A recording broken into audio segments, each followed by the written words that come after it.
ensino acerca da palavra de Deus.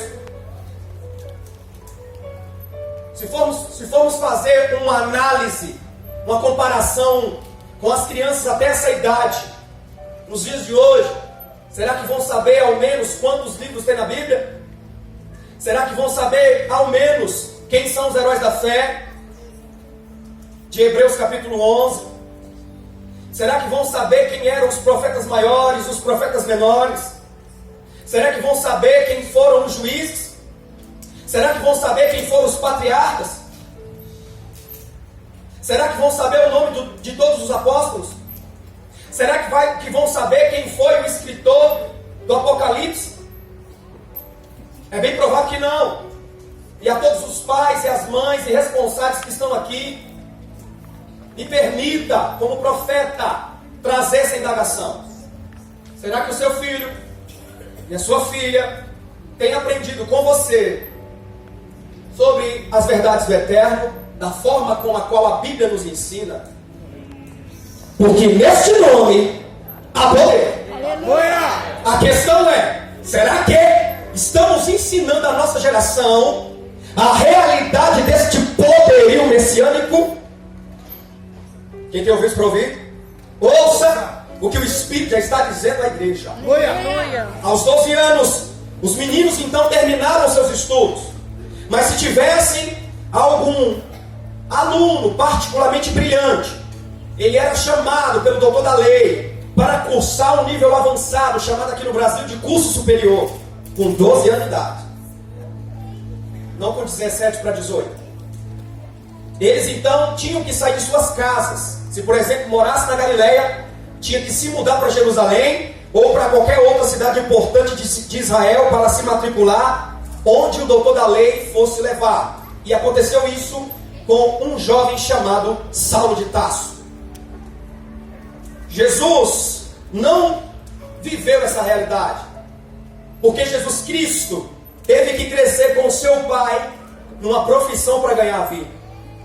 Mas um homem que veio divinamente como Deus, o maravilhoso, o conselheiro, o Deus forte, o Pai da eternidade e o príncipe da paz, não precisava aprender tanta coisa assim. Embora a Bíblia refuta e diz que ele aprendeu algumas coisas, porque nunca foi homem e veio em forma de homem. E de forma indubitável, meus irmãos, Jesus na sua infância assistiu, como todos os meninos daquela época, esses 2 ciclos já ditos. Ele aprendeu nas escolas da sinagoga de Nazaré, aprendeu a ler, aprendeu a escrever, mas parece não ter recebido esse ensino superior como esses outros que já me referi. E existe um comentário bíblico que diz que quando Jesus começa o seu ministério, alguém, e isso é no livro de historiadores, não está na palavra, e pergunta a Cristo: como é que este homem é letrado se ele veio de Nazaré? Como é que este homem é letrado se ele não estudou o curso superior? Imagine agora, numa cidade que a gente chama de povoado de Nazaré, onde tem no máximo 400 habitantes. Aqui no Brasil seria chamado de povoado, cidadela. Essa cidade que Jesus e seus pais chegaram fugindo do infanticídio, foi justamente dito única vez no Evangelho de João, e por incrível que pareça, de uma forma em piada. Um homem ouve que o Messias é Jesus de Nazaré. Por quê, pastor? Porque o sobrenome naquela época ou era advindo do pai, ou era de onde a pessoa cresceu ou nasceu. Por exemplo, Maria Madalena. Madalena não é sobrenome, é de onde ela veio, da cidade de Magdala. Amém? Judas Iscariotes não é o sobrenome, é que ele veio da cidade de Iscariotes. Amém? Amém. Jesus de Nazaré, onde Lucas capítulo de número 1 e Marcos capítulo de número 1 também vai dizer que no início do seu ministério, num Shabat, num sábado, Jesus é convidado para uma das sinagogas a pregar a palavra. Ele então entra, começa a pregar o paraxá, que é a mensagem principal, que é essa que eu estou ministrando. Ele então é interrompido por um homem possesso de um espírito imundo, que chega, se curva diante dele e vocifera gritando, dizendo: o que tu queres conosco, Jesus de Nazaré? Vieste nos destruir?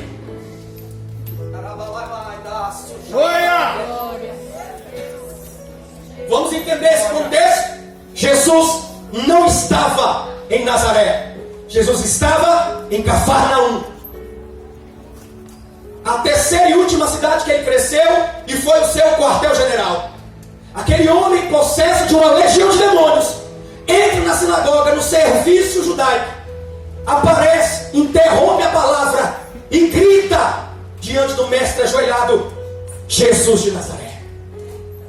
Como que ele sabia que Jesus era de Nazaré, irmãos? Como que ele sabia que ele tinha poder para destruir demônios?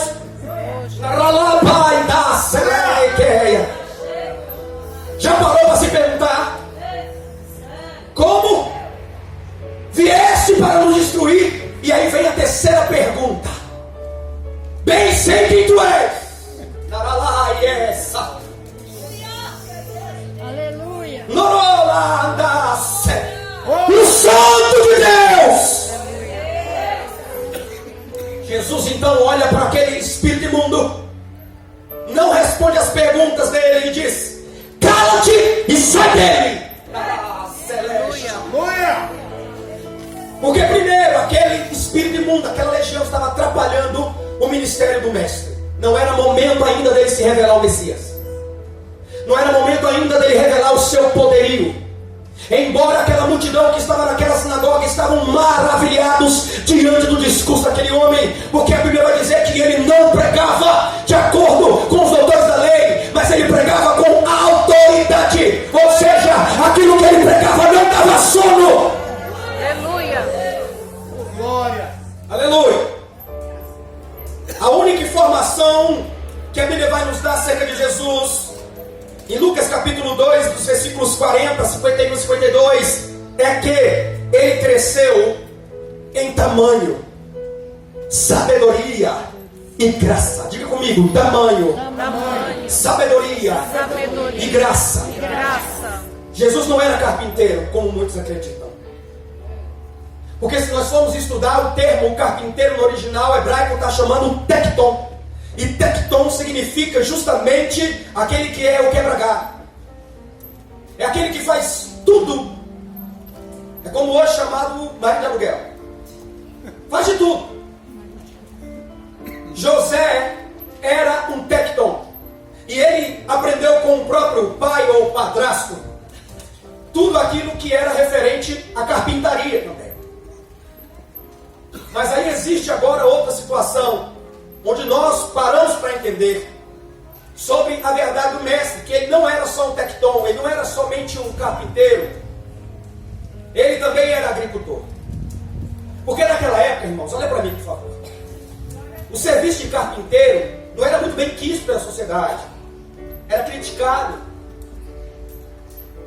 porque as maiores profissões da época eram pescador ou agricultor, pecuarista. E existia o trabalho doméstico que principalmente as mulheres faziam, que era plantar, que era colher, que era cuidar dos afazeres domésticos, que Cristo também fazia. Por isso que no Sermão da Montanha, no Mateus capítulo 5, 6 e 7, Jesus vai usar exemplos da agropecuária para ensinar aqueles homens e aquela multidão, que grande parte eram empresários da área da agropecuária, para eles poderem entender sobre as verdades até então inéditas do reino. Quantos estão entendendo? Amém. Aleluia. Ele então começou a falar sobre flores, começou a falar sobre árvore, começou a falar sobre frutos, começou a falar sobre animais, ele começou a falar sobre tempo, estação, ele começou a colocar exemplos de plantio de terra, de colheita. E ele usou esse mesmo exemplo para referir-se às verdades até então inéditas das coisas dos céus. Porque o Senhor havia se calado durante 400 anos, e o único que ele usou após isso foi João o Batista. O que o Senhor quer nos ensinar a princípio nesta noite? Que Ele é simples. Muitas vezes nós é que dificultamos a nossa relação com Ele. E o Senhor está nos falando nessa noite. O nome que tem todo o poder, muitas vezes é minimizado por causa da nossa omissão e negligência nesse Deus tão simples, tão maravilhoso. Aleluia. Os seus conselhos são fáceis de entender. E muitas vezes nós, e eu me incluo nisso muitas vezes como teólogo, queremos enfeitar o pavão. Sim ou não, irmãos?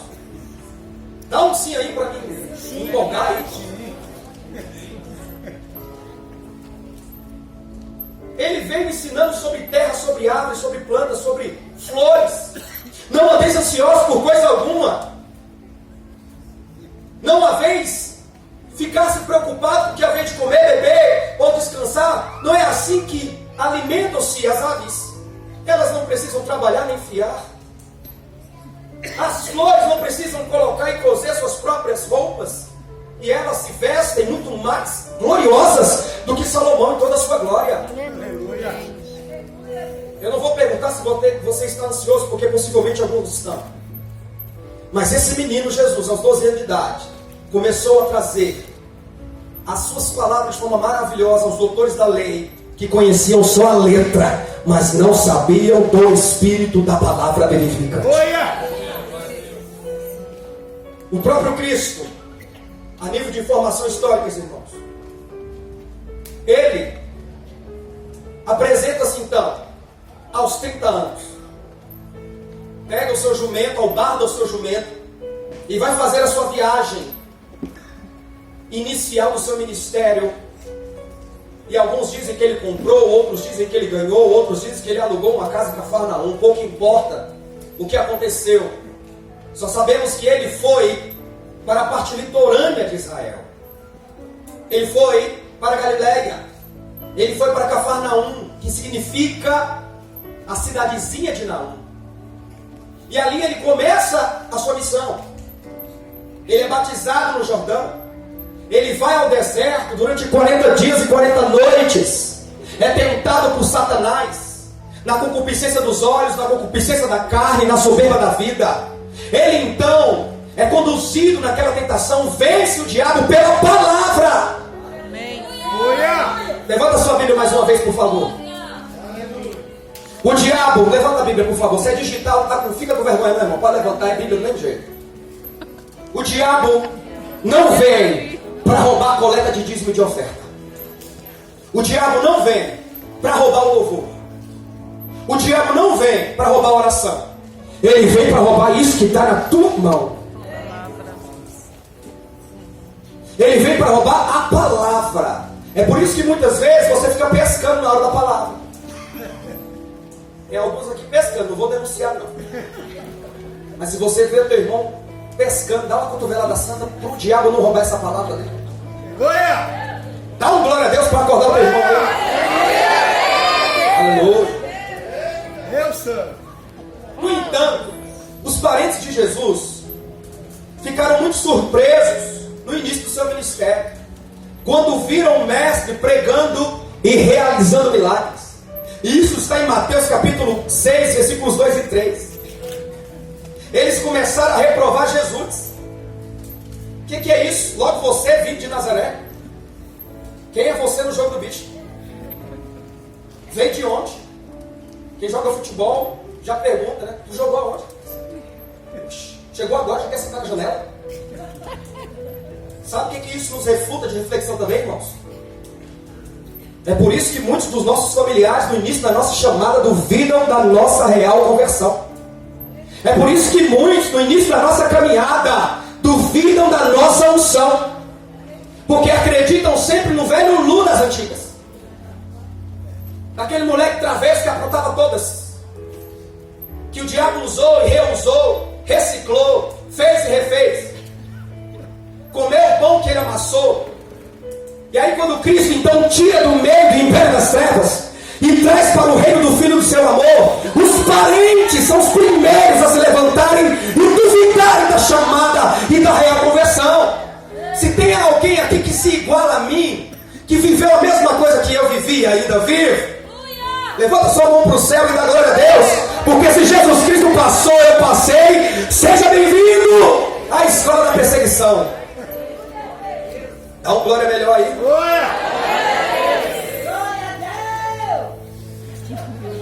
Aleluia. Esse nome tem poder. Tem pessoas aqui que são muitas vezes alvos de perseguição pelos seus próprios familiares. Mas ela se esquece que Mateus capítulo 10, versículo 36, Jesus vai parafrasear a palavra do profeta Miqueias. Os inimigos dos homens serão os da sua própria família. Que isso, pastor? Está na Bíblia. Se você nunca leu, irmão, dá lugar deles. Os inimigos dos homens serão os da sua própria família. Então não adianta vir com repreendido em nome de Jesus. O sangue de Jesus tem poder, está amarrado. Meu pai é meu pai, minha mãe, meu irmão, meu irmão, minha avó é minha avó. Queridos, Jesus não utilizou que os vizinhos dos homens serão seus inimigos. Ele utilizou que os familiares, nisso inclui família e parente, de perto e de longe, serão os seus próprios inimigos. Tem algum parente com vocês aqui nesta noite? Pode levantar a mão sem medo de ser feliz. Levanta a mão. Já apontou ali, ó. Olha ali. A familiarada aí, ó. Os familiares de Jesus, obviamente, nunca tiveram razões para suspeitar que ele fosse o Messias. Porque Cristo, durante esse período que ele desapareceu, que ele não apareceu, na história, desde os 12 até os 30, 18 anos, ele não realizou milagres como criança. Como existe um filme, eu até gostei desse filme, mas ele mostra alguns milagres de Jesus. Não sei se vocês já assistiram. Jesus, um menino, onde ele promoveu milagres, que ele ressuscitou uma criança que perseguia ele, por sinal, onde ele ressuscitou um passarinho, onde seus primos, até Tiago, seu irmão, viu que ele ali já era diferenciado, que ele era o próprio Messias. Mas é onde ele começa o seu ministério. Ele chama Simão, chama André, chama Tiago, chama João, e chama também o coletor de impostos, publicano, chamado Levi, Mateus. Pensa nessa galera, a espécie que ninguém queria andar. Foram essas justamente que Jesus chamou para andar. Porque esse nome que tem todo o poder é aquele que muda a razão lógica da cultura humana. São aqueles desprezados pela sociedade que o Senhor tem prazer, amor de chamar para envergonhar e confundir aqueles que se acham com a coisa. Tem alguém aqui assim? Pode levantar a mão sem vaidade, irmão. Levanta a mão. Era escorraçado, era rejeitado, abandonado, era ex-tudo. Hoje você é um homem ou uma mulher de Deus para a glória de Deus Pai. Levanta sua mão. Porque o maravilhoso, o conselheiro, o Deus forte, o Pai da eternidade, o príncipe da paz, te tirou da macumba, te tirou do espiritismo, te tirou do tráfico, te tirou da cadeia, te tirou da bandidagem, te tirou da prostituição, te tirou do alcoolismo. Ele mudou a tua história, o teu nome, mudou teu código genético, mudou teu nome, teu sobrenome, te deu uma nova identidade e disse: este tem o meu nome que tem todo o poder. Seja para ele, melhor no volume 5, 6, 7, 8, 9, 10.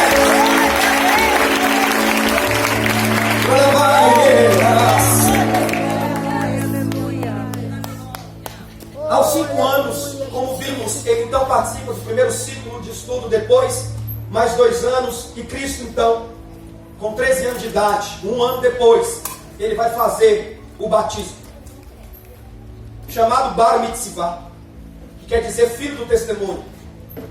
Ele então é convidado numa segunda ou numa quinta-feira, antes do seu aniversário dos 13 anos, pelo seu pai, pela sua mãe, e também pelo rabino daquela sinagoga, de Nazaré, onde ele cresceu. E ele é chamado para fazer a iniciação da sua fase adulta. Não dorme não, irmão, acorda. Dorme não, irmão, isso é para você. Ele então é levado até o rabino, prepara-se uma festa para o menino, que daqui a pouco não vai ser mais uma criança, vai ser um adulto. Eles então chamam esse menino E a partir de então, depois que ele passa por esse ritual, onde ele declama, onde ele memoriza a Torá, os 5 livros da Bíblia, o Pentateuco, ele então vai separar uma mensagem. Não é só decorar. Ele vai separar uma mensagem de Deus. E essa mensagem, ele vai falar para toda a sinagoga. Um menino com quantos anos? 13 anos. Chama uma criança de 13 anos para trazer uma mensagem hoje. Ontem eu ministrando no pôr do sol, uma menina com toda a ousadia, eu falei, eita, aí é do tutano de Jeová. A menina tinha 9 anos. Quero saudar os irmãos com a paz do Senhor Jesus. Quero trazer um hino, foi lá, hino 3, e começou a louvar. A pulsada da menina. E ela começou a louvar, e eu olhando para aquela menina, eu falei, Jesus do céu, que geração maravilhosa. Aleluia. Que geração maravilhosa com 9 anos de idade. E estava lendo de verdade, não estava fingindo não. E começou a louvar o hino 3. E eu olhei para aquela menina e falei, que maravilha, Senhor Jesus. A mãe chorando, largada. A avó chorando, o avô chorando, que é pastor. E eu falei, que geração maravilhosa é essa que o Senhor está levantando na terra. Amém. Todas as crianças que estão aqui até os 13 anos, eu quero ministrar uma palavra profética na vida de vocês. Aleluia. Esse menino que vos nasceu, um menino o Senhor nos deu, e o seu nome será maravilhoso. Pai da eternidade e príncipe da paz. Vai ser derramado sobre a vida dessas crianças. Em nome de Jesus. Vai ser derramada a mesma unção maravilhosa, poderosa, forte, de conselho, de autoridade, para que vocês sejam as flechas dessa nova geração. Aleluia! Depois disso, todas as responsabilidades de um adulto é atribuída a essa criança. Só que as meninas, um ano antes, são batizadas com 12. Olha aí. Os meninos é o Bar Mitzvah, as meninas é o Bat Mitzvah. E no Brasil não é diferente, na cultura ocidental não é diferente. Por que fazem isso? Porque a cultura judaica diz que as meninas amadurecem mais cedo que os homens. É diferente da nossa cultura? Cadê os homens aqui? Cadê os irmãos? Levanta a mão, irmãos. É diferente da nossa cultura? Não. As meninas se despedem da vida de criança com 15 anos de idade. Os homens é com 18 anos. 3 anos depois, Jesus. A cultura judaica pelo menos é 1 ano. A nossa cultura são 3. Miséria, né? É por isso que existe 1 ano de antecedência para que as meninas iniciem a sua fase adulta. Todas as responsabilidades lhes são imbuídas, lhes são cabíveis. Mas por que Cristo iniciou seu ministério com 30? Por que você está aí sentado esperando ainda o dia que o anjo do Senhor vem trazer a promessa do cumprimento de tudo que Ele te fez? Por que você ainda está chorando, aguardando a promessa que o Senhor lhe confiou? Por que você está duvidando, titubeando? Por que você está cocheando entre 2 pensamentos diante das verdades que o Senhor usou os seus profetas para dizerem que aquilo que Ele prometeu vai cumprir? Aleluia! Não consegue esperar, se desvia. Vai dar um rolê na Babilônia, vai dar um rolezinho na Síria, vai dar um rolezinho no Egito. Hebreus capítulo 10, versículo 36 ainda diz: ainda, e 37, por um pouquinho de tempo, aquilo que o Senhor te prometeu virá e não tardará. 30 anos de um ministério que durou apenas 3 anos e meio. Ele foi preparado 30 anos para um cumprimento de 3 anos e meio. E tem gente que acha que as promessas na sua vida estão se demorando demais, não vão se cumprir. Foi profetada, não foi uma profecia. Foi uma visagem, não foi uma visão. Foi um revelamento, não foi uma revelação. E duvidam dos profetas. Se entristece, porque vê Deus cumprindo a promessa na irmã, no irmão, no outro, na outra. E você esquecido. Na vida sentimental, nem vou entrar no mérito. da vida financeira, da vida emocional. Ora muito pelos familiares, pelo cônjuge para se converter. E até hoje nada. Mas o Senhor que lhe fez a promessa, Ele não é só fiel, Ele é fidedigno para cumprir cabalmente tudo que te prometeu. Aleluia! Você poderia dar um aleluia bem aleluiado aí? Se é para Jesus, deu melhor.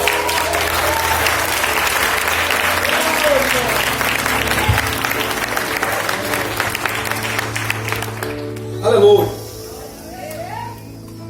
Jesus então divide a humanidade. Jesus então é alvo de estudo de todas as ciências que você imaginar. Mas esse próprio Cristo, o nosso mestre, passou por várias situações difíceis, que é o que você vai começar a se identificar aqui. Porque ele foi perseguido antes de nascer. O Senhor me revela que tem mulheres e homens aqui que foram consagrados a espíritos imundos, e nesta noite o Senhor vai desfazer essa maldição. Em nome de Jesus. Vou repetir porque parece que não entendeu. Na autoridade que me foi otorgada por Cristo Jesus, por Yeshua HaMashiach, existem homens e mulheres que até hoje ainda não receberam a libertação do cativo daquilo que os pais, quando eu digo pais, não são só os pais, mas os avós, bisavós, tataravós, lá no Egito, consagraram pelo tempo da ignorância. Nessa noite, o libertador de Israel, o Deus que tem todo o nome e todo o poder, vai desfazer todas as amarras desse cativeiro que te prende. Quantos creem nisso? Amém. Aleluia. Ele foi perseguido antes de nascer. Muitos aqui foram perseguidos antes de nascer.